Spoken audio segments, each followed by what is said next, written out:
Hello, everyone. I'm Philip, and this is a talk about an SDR-based feedback system that we use to control spill in an accelerator. So this is an accelerator in a nutshell, bird's eye view. Lots of stuff there, but let's keep it simple. Basic principle, we inject a beam into our accelerator, we store it in the ring, and then we accelerate it, because that's what the thing is made for. And now we want to extract our particle beam, send it to experiments.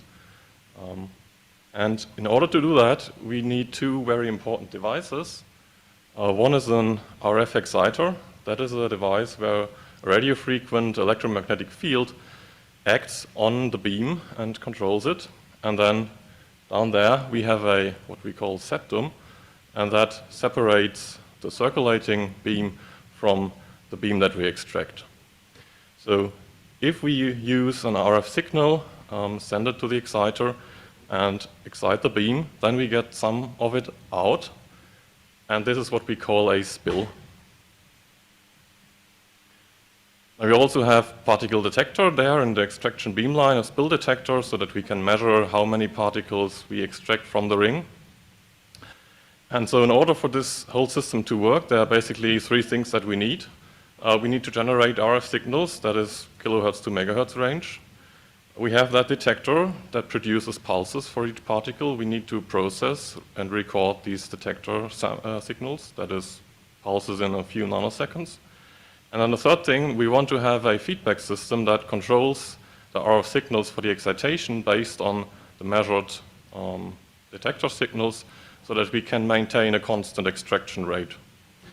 And we chose here an SDR-based implementation because not only it can do all this in a single portable system, but also it gives the flexibility that I need to study how different RF excitations influence the particle dynamics in the accelerator. So how does this look like? We produce the excitation signal with GNU Radio on a computer, and as a front end we use the USRP X310 that generates RF signals. They are amplified, sent to our beam exciter. The beam is excited, part of it is extracted. We have the spill detector there. That detector produces a pulse for each particle it detects, and we feed that signal back into our SDR. An RFNoC clock here discriminates the pulses and counts them, so that gives us a particle rate, a spill rate. And then we close the loop by inserting here a feedback controller that compares the measured signal versus a target rate that we want to have. And in this case, it just adjusts the excitation level or the amplitude of our excitation signal. Now, in order for this to work, very important that the loop delay is kept as low as possible. So as you know, in the signal processing, there are lots of buffers involved. There's transmission delay between the radio and the host, and so on. And especially when the flow curve is started the first time, that can be quite significant. We also operate that thing in a triggered mode. So we're sending out bursts of signals for excitation once every couple of seconds, and then the machine cycle repeats.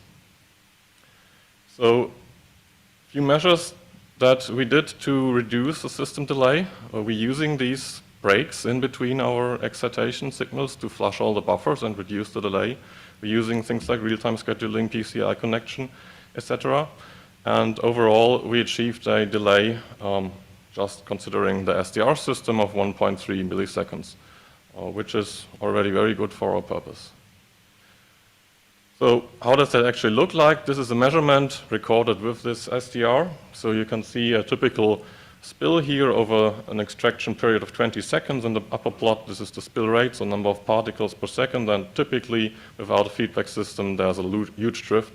But we want to have that flat and a constant extraction rate. And if we switch on the SDR-based feedback, that is actually achieved. And this looks all flat and smooth. And that's what we want to have.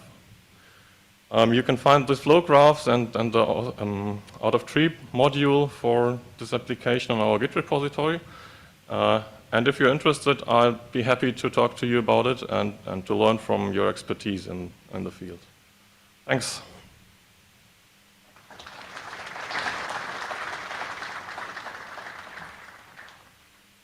Questions?